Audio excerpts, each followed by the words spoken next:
সমস্ত জগতবাসী, আজ আমি আয়েশা চিশতি বিশ্ব আধ্যাত্মিক জ্ঞান সঞ্চার দরবার শরীফ হইতে আমার পিতা শামীম আলী চিশতি গ্রন্থ থেকে কিছু আলোচনা। গ্রন্থটির নাম হলো শরীয়তের পেট থেকে হাকিকত ও মারিফতকে উদ্ধার। চরিত্র ছাড়া জ্ঞানের মূল্য নেই, এই নিয়ে কিছু আলোচনা।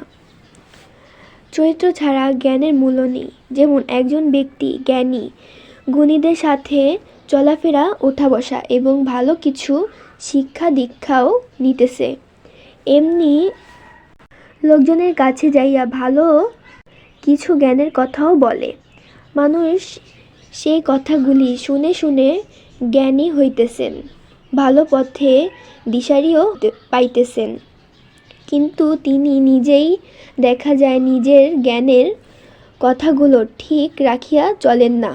যেমন পর নারীর দিকে কুদৃষ্টি দিতে নাই এবং অন্যদের সম্পদের দিকে লোভ লালসা করিতে নাই, আজে বাজে নেশাও করিতে নাই।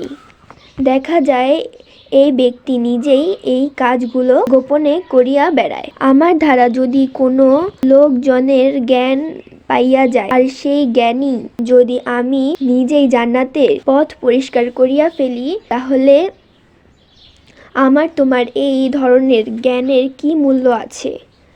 তাহলে বোঝা গেল কথা শিখিয়াছি, জ্ঞান শিখিয়াছি, কিন্তু চরিত্র শিখি নাই, আর চরিত্র ছাড়া জ্ঞানের মূল্য নাই।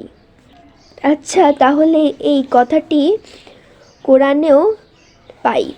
একটি আয়াতে আল্লাহ বলিয়াছে যে আমি আল্লাহ জ্ঞান পাপীর কেশ ধরে উত্তোলন করিব। একদিন সরকার একজন পুলিশ বাহিনীকে ট্রেনিং দিল, দিয়ে শপথ করিয়া তার হাতে অস্ত্র তুলিয়া দিলেন এবং এই অস্ত্র দিয়ে খারাপকে দমন করিবে বলে শপথ করিয়া এই অস্ত্র নিয়ে এখন খারাপ করিতে লাগলো। ভালো পথে খারাপ পথে পরিচালিত না করিয়া খারাপ কাজে বা বেআইনি পথে লাগানো হচ্ছে। তাই জ্ঞানী ব্যক্তির থেকে অজ্ঞানী ব্যক্তির সাজা কম হবে, আর জ্ঞানী ব্যক্তির সাজা বেশি হবে।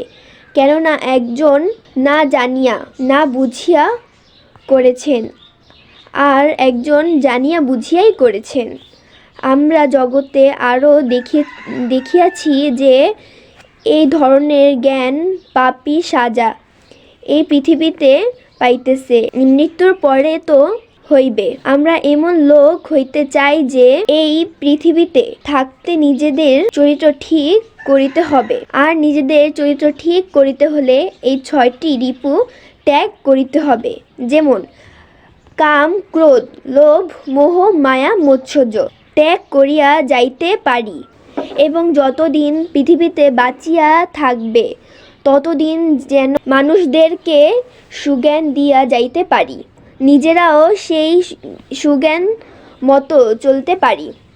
তাই সমস্ত নবী রাসূলগণ এবং কামেল পীর আউলিয়াদের কাছে দোয়া চাইতেছে যে আমাদের যেন এই জ্ঞান পাপীদের মতো কোনো ভুল না করিয়া বসি, আমাদের দিকে সুদৃষ্টি রাখিবেন।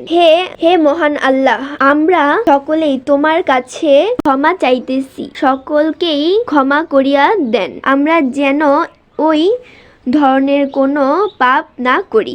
আমিন। তো হে সমস্ত জগতবাসী, আজকের আলোচনাটি আপনাদের কাছে কেমন লাগলো অবশ্যই কমেন্ট করে জানাবেন, এবং এই চ্যানেলে যদি কেউ নতুন হইয়া থাকেন তাহলে চ্যানেলটিকে সাবস্ক্রাইব করে রাখবেন। সকলেই ভালো থাকবেন। আল্লাহ হাফিজ।